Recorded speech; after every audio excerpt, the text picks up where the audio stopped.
Hello friends, સ્વાગત છે તમારું ચેનલમાં। તો આજે આપણે બનાવીશું શિમલા મરચાંનું શાક।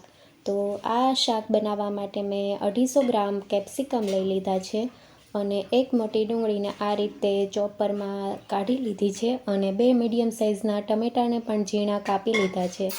1 ચમચી આદુની પેસ્ટ અને જરૂર પ્રમાણે તેલ લેવાનું છે।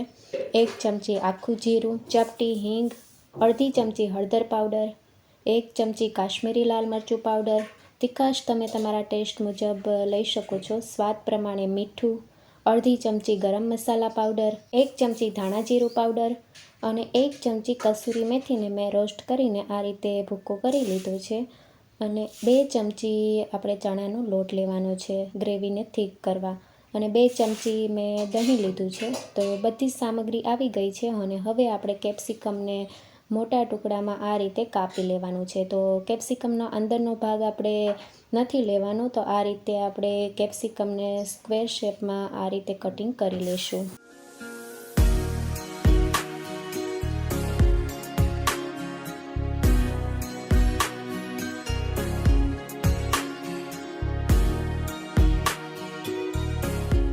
તો બંને કેપ્સિકમને મેં આ રીતે સ્ક્વેર શેપમાં કાપી લીધા છે અને હવે આપણે શાકમાં મિક્સ કરવા માટે મસાલા પેસ્ટ બનાવી લઈએ। તો 1 ચમચી કાશ્મીરી લાલ મરચું પાવડર, અડધી ચમચી હળદર પાવડર, 1 ચમચી ધાણા જીરું પાવડર, અડધી ચમચી ગરમ મસાલા પાવડર, સ્વાદ પ્રમાણે મીઠું અને 1 ચમચી કસૂરી મેથી ઉમેરવાની છે। કસૂરી મેથીનો સ્વાદ ખૂબ જ સરસ લાગશે અને હવે આપણે 2 ચમચી જેટલું દહીં ઉમેરીને મસાલા અને દહીં મિક્સ કરી દઈશું। અહીંયા આપણે દહીંથી આ પેસ્ટ આપણે બનાવીએ છીએ તો શાકમાં સરસ એવો સ્વાદ આવશે। તમે દહીંની જગ્યાએ છાશ પણ લઈ શકો છો। છાશ લ્યો તો તમારે અડધી વાટકી છાશ લેવાની છે।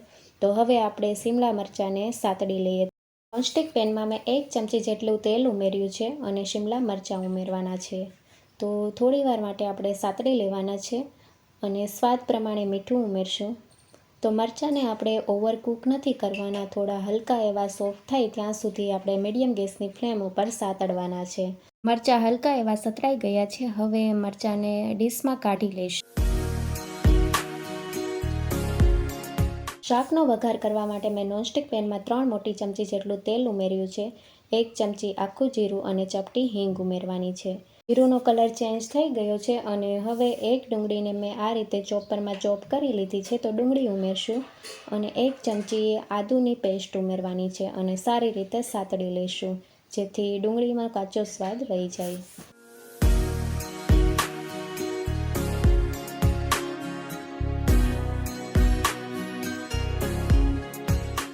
ડુંગળીનો કલર ચેન્જ થઈ ગયો છે અને હવે આપણે 2 ચમચી જેટલો ચણાનો લોટ ઉમેરવાનો છે। ચણાના લોટને પણ આપણે થોડીવાર માટે સાતળી લેવાનો છે। તો તમે જોઈ શકો છો કે થોડી જ વારમાં ચણાનો લોટ સતળાઈ ગયો છે અને કલર ચેન્જ થઈ ગયો છે। 2 નાની સાઇઝના ટમેટાને આ રીતે ઝીણા કાપી લીધા છે અને ટમેટા જલ્દી કૂક થઈ જાય તે માટે સ્વાદ પ્રમાણે મીઠું ઉમેર્યું છે। મીઠું આપણે શિમલા મરચાં સાતળતી વખતે પણ ઉમેર્યું છે અને પેસ્ટમાં પણ ઉમેર્યું છે, એટલે અહીંયા આપણે એ પ્રમાણે મીઠું ઉમેરવાનું છે। તો ઢાંકણ ઢાંકીને આ રીતે કૂક કરી લીધું તો આ રીતે તેલ છૂટું પડવા લાગ્યું છે અને ટમેટાં પણ સોફ્ટ થઈ ગયા છે। ચમચાથી આ રીતે ટમેટાં અને ડુંગળીને પ્રેસ કરીને સરખું એવું મેશ કરી લઈશું અને હવે આપણે મસાલા પેસ્ટ બનાવી હતી તે ઉમેરવાની છે। મસાલા પેસ્ટને આપણે થોડીવાર માટે સાતળી લઈશું।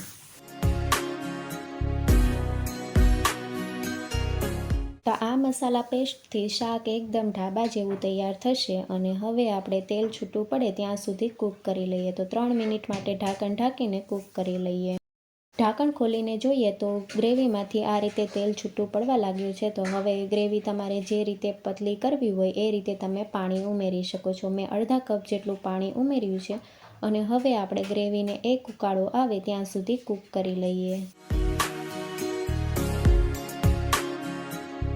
ઢાંકણ ખોલીને જોઈએ તો ગ્રેવી સારી એવી ઉકળી ગઈ છે। હવે આપણે શિમલા મરચાં ઉમેરવાના છે। તો શિમલા મરચાંને આપણે સાતળી લીધા છે એટલે હવે આપણે થોડીવાર માટે કૂક કરી લઈએ। શાકમાં આપણે ચણાનો લોટ ઉમેર્યો છે એટલે અત્યારે જ પાતળી છે ગ્રેવી, પણ થોડી જ વારમાં ઠીક થઈ જશે, તો 1 મિનિટ માટે કૂક કરી લઈએ। શિમલા મરચાંનું શાક તૈયાર થઈ ગયું છે અને આ રીતે તેલ પણ છૂટું પડવા લાગ્યું છે। તો હવે આપણે કોથમીરના પાન ઉમેરશું અને ગેસની ફ્લેમ બંધ કરી દઈશું। તો આ રીતે ચમચાથી બતાવું તો એકદમ સરસ એવું શાક તૈયાર થયું છે. શિમલા મરચાંના શાકને આપણે પરોઠા સાથે સર્વ કરીશું. તમે રોટી સાથે પણ સર્વ કરી શકો છો. અને શિમલા મરચાંનું શાક તમને કેવું લાગ્યું જરૂરથી કમેન્ટમાં જણાવજો. અને નવી રેસીપી જોવા માટે ચેનલને લાઇક, શેર અને સબસ્ક્રાઈબ કરો. Thank you for watching.